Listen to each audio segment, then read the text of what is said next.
이번 이야기는 기묘한 이야기, 선행의 살인.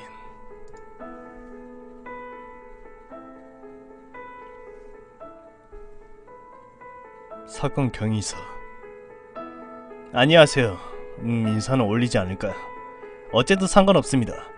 경위서라고 해서 꼭 딱딱하게 쓰라는 법은 없을 테니까요. 일단 형사님의 마음은 이해합니다. 절 단순한 연쇄살인범으로 생각하고 계시겠죠. 맞아요. 전 연쇄살인범입니다. 이제껏 6명 20대 여자를 죽였죠. 그것도 가장 예쁜 여자들만요. 살인 방법은 간단했습니다. 밤늦게 길을 가다 예쁜 여자를 발견하면 칼로 심장을 찌르면 그만이었죠. 찌르고 도망치고 찌르고 도망치고. 그렇게 일주일간 6명을 죽였고 7번째 유기자를 죽이려는 찰나에 형사님에게 붙잡혀 이곳에 오게 된 것입니다. 형사님도 조사를 하셨기에 알고 계시겠죠.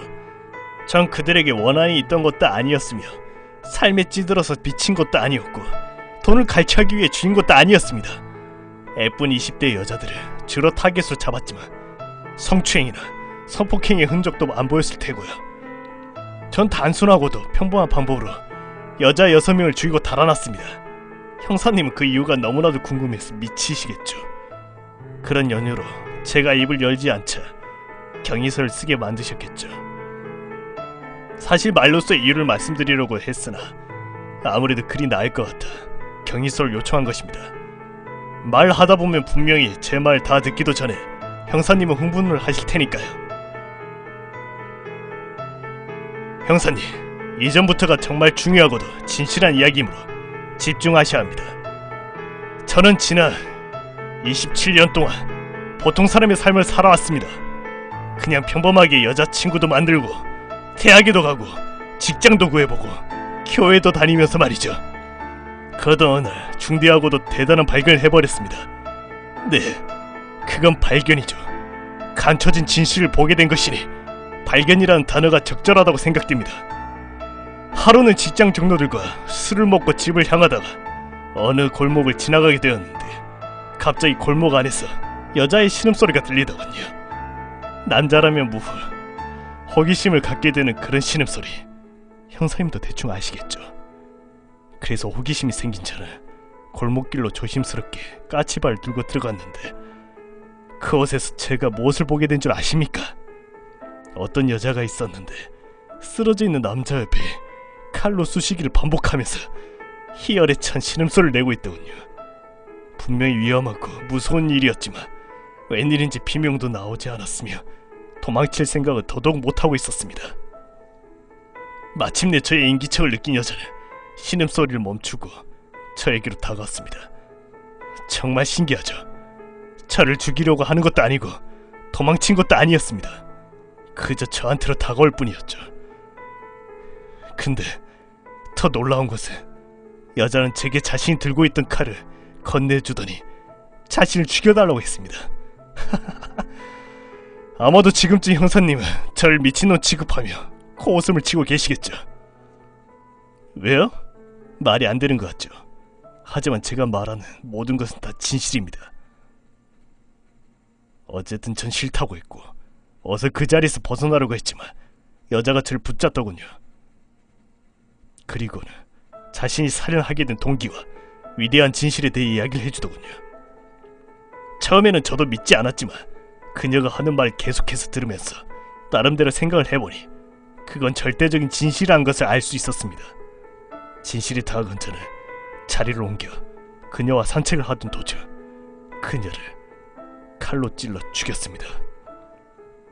그녀는 정말 천사였죠. 천사라는 존재가 우리들이 생각하는 통용의 의미를 지니고 있다면 말이죠. 형사님 잘 생각해보세요. 모든 생물체는 죽으면 영원히 된다고들 하죠. 아니, 최소 영원히 되지 않더라도 무언가의 존재로 될 거예요. 죽음은 끝이라는 것의 존재의 이유 자체를 무시하는 생각이니까요. 확실히 생물체라는 본질은 죽음으로써 이르는 또 다른 공간이 있다고 생각됩니다. 번데기에서 나비가 태어나면 번데기는 죽은 시체가 되는 것처럼 인간도 죽으면 무언가로 다시 태어나지만 인식을 못하고 있을 뿐이죠. 태어나는 게 아니며 변하거나 이동하는 거라고 표현해도 좋고요. 영혼이 되든 천국이나 지옥에 가든 상상도 못한 존재가 되든 간에 다 좋습니다. 경험해본 사람도 없을 뿐더러 정확하게 규명한 사람도 아직 없는 상태니까요. 어찌됐든 지금 사람이 죽으면 영혼의 세계에 간다고 생각할게요. 그럼 여기서 생각해야 할 것이 한 가지 있습니다. 모든 존재는 개별적인 특성과 종속감을 갖고 있겠죠. 인간으로서 보자면 작게는 가족, 크게는 국가 정도가 되겠네요. 곤충이나 새, 포유류도 더 크게 나누어진 것은 두말하면 잔소리고요. 이 대목이 중요한 부분입니다. 만약 인간이 죽어서 영혼의 세계에 간다면 인간은 영혼으로서의 종속감을 가지게 될 것입니다. 그들도 그들만의 세계가 있겠고요. 스스로가 같은 존재이기에 의지하며 단결하겠죠. 물론 그들도 우리 인간처럼 세분화된 다른 종류의 종속이 있을 수도 있겠지만 인간과 비교하자면 인간과 영혼의 두 개로 나눌 수 있겠습니다. 그 이상도 있겠지만 우리가 생각할 수 있는 가장 큰 단위는 인간과 영혼이니 여기에 선을 긋도록 하죠. 그렇다면 형사님, 보통의 존재는 종속감을 유지하기 위해 자신들과 같은 존재가 더욱 많아지길 원합니다. 형사님이 어떤 동아리를 만든다면 그 동아리에 더 많은 사람을 불러오기 위해 노력하는 것도 작은 의미로 보는 종속감 유지죠. 영혼들도 분명히 많은 영혼을 만들기를 원할 것입니다. 제가 보기엔 그 과정에서 악마와 유령의 존재가 나타났다고 볼 수도 있겠고요. 다른 쪽에서는 패권주의자의 출현과 자연의 이상 현상에 대한 일에도 어느 정도 입김이 작용했다고 봅니다. 여기까지 글을 읽으셨다면 어느 정도는 눈치챘을 거라 생각됩니다. 네, 그렇습니다. 저는 더 많은 사람들의 영혼의 세계에 보내기 위해 살인을 저지른 것입니다. 형사님이 이런 궁금증을 가져보신 적이 있나요? 인간은 왜 죽음을 두려워할까? 출산은 모두가 기뻐하는데 왜 죽음만큼 모두가 싫어하며 피하려고만 할까? 사실 죽음이 두려운 이유는 이 세상을 떠나야 한다는 것도 있겠지만 고통이 굉장히 큰 역할을 한다고 할 수 있겠습니다. 하지만 말이죠, 출산도 죽음 못지않은 고통을 가지고 있습니다. 오히려 인간 세계에 살면서 갖가지 일로 죽음을 당할 때가 고통스러운 거지 자연사 같은 경우에는 잠을 잔 것처럼 편안하다고 합니다. 그에 비해 출산은 어떤 방법을 쓰던 간에 고통스럽죠. 아기와 산모, 그것도 모자라 주위의 사람들까지 신경 쓰이게 하며 힘들게 합니다. 그런데도 왜 우리는 출산을 좋게 생각하며 기뻐할까요? 그건 바로 종속감 유지 때문입니다. 인간이 있기에 인간의 생선을 기뻐하며 좋아하는 거죠. 반대로 죽음은 인간의 종속감을 방해하는 것이므로 두려워하며 싫어하는 겁니다. 그래서 살인을 가장 큰 죄로 생각하며 꺼리는 것도 종속감 유지에 관한 이유 중 하나죠. 하지만 모든 존재는 삶의 기한이라는 게 있습니다. 참 신기하죠. 지구상에 태어나는 모든 생물체는 다 죽는다는 말입니다. 여기서 주목해야 하는 것은 출산은 선택이지만 죽음은 불가피한 것이라는 점입니다. 말 그대로 출산을 하지 않아도 됩니다. 하지 않는 게 문제가 아니라 남녀가 만나서 관계를 맺고 무려 10달 힘들게 고생해야만 할 수 있는 거죠. 그에 반해 죽음은 단 몇 초만으로 이루어질 수가 있습니다. 게다가 모든 존재가 피해갈 수 없는 하나의 법칙과도 같은 거죠. 절대로 그 무엇도 죽지 않는 것은 없습니다. 참 신기하죠. 이것이야말로 영원의 세계가 있다는 것을 보여주는 단증의 애가 되겠네요. 모든 생명체는 사는 것보다 죽는 게 더욱 쉽게 만들어졌습니다. 하루 세 끼를 먹고 운동을 하며 수많은 고민과 생각을 하면서 살아도 병을 얻거나 사고로 죽게 되죠. 온갖 노력을 다하면서 겨우겨우 사는 건데 죽는 것은 고작 10cm짜리의 칼로 단 몇 분 만에 죽는다는 이 말입니다. 모든 것은 뜻이 있고 의미가 있는 것입니다. 이것을 흡사 사는 것보다 죽고 나서가 더욱 귀한 존재이니 빨리 죽으란 뜻이 아닐까요? 그렇게 자연이 살상을 도와주고 때로는 인간 스스로에서도 혁명가가 나와서 수많은 사람이 죽는 게 아닐까 싶네요.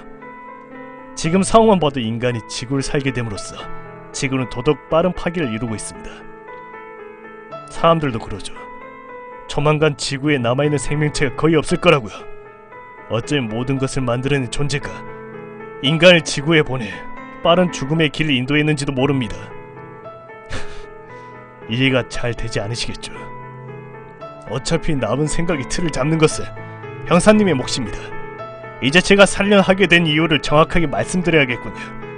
전 살인을 함으로써 사람들을 더욱 빨리 죽음 후의 존재로 만들어줬고, 전 나름대로도 죽음 후의 존재들에게 선행을 베풀었다는 것을 보여주기 위해서 한 행위입니다. 사람들은 착한 일을 하며 여러 사람들을 도와주죠.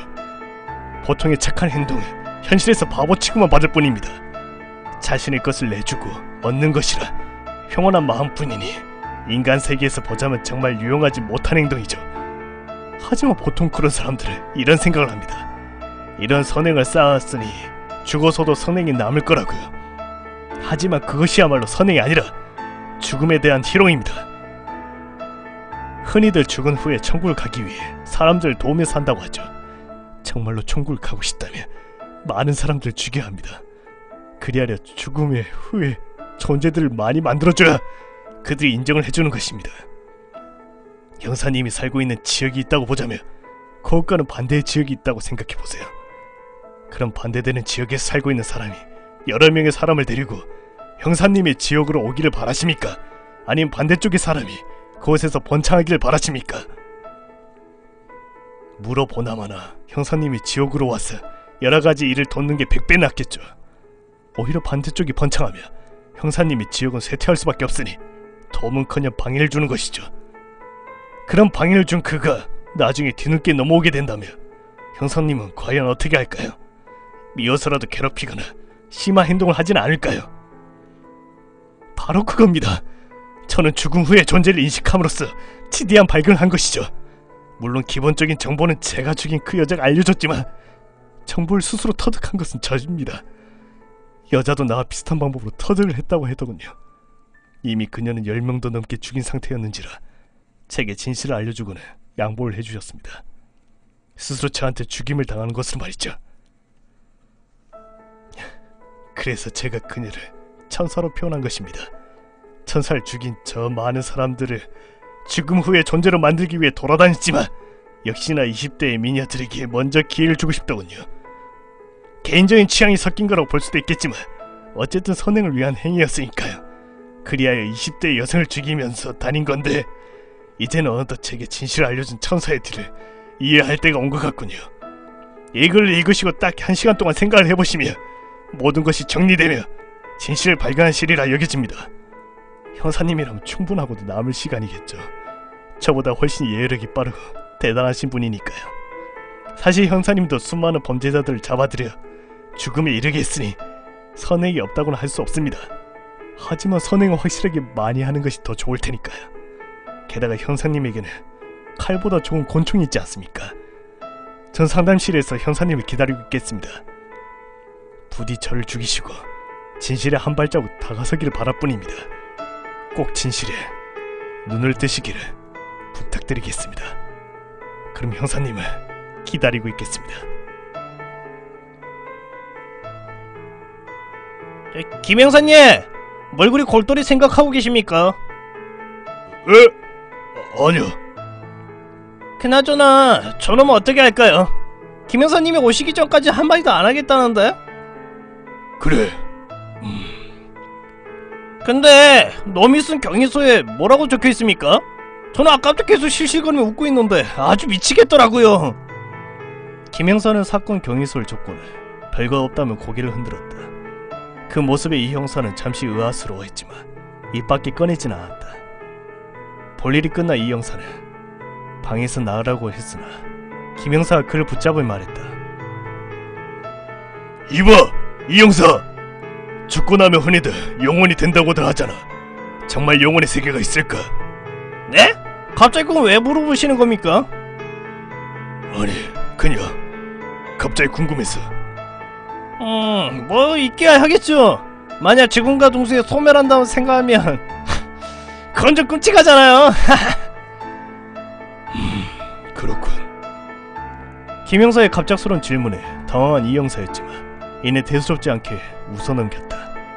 사건 경위서를 주머니에 넣어 김 형사는 자리에서 일어났더니 이 형사를 따라 방에서 나왔다. 지금 그놈을 만나보시려고요? 나를 불러달라고 했다며. 그럼 가봐야지. 네, 그러십시오. 근데 권총을 왜 가져가십니까? 아무리 연쇄살인범이라고 해도 흉악범까지는 아닌 것 같던데. 그냥 준비를 하는 거야. 준비. 준비요? 무슨 준비를 말씀하시는 건지요? 선행을 쌓을 준비. 고개를 갸우뚱거리는 이 형사에게 김 형사는 산뜻한 미소를 보여주며 앞장서서 걷기 시작했다.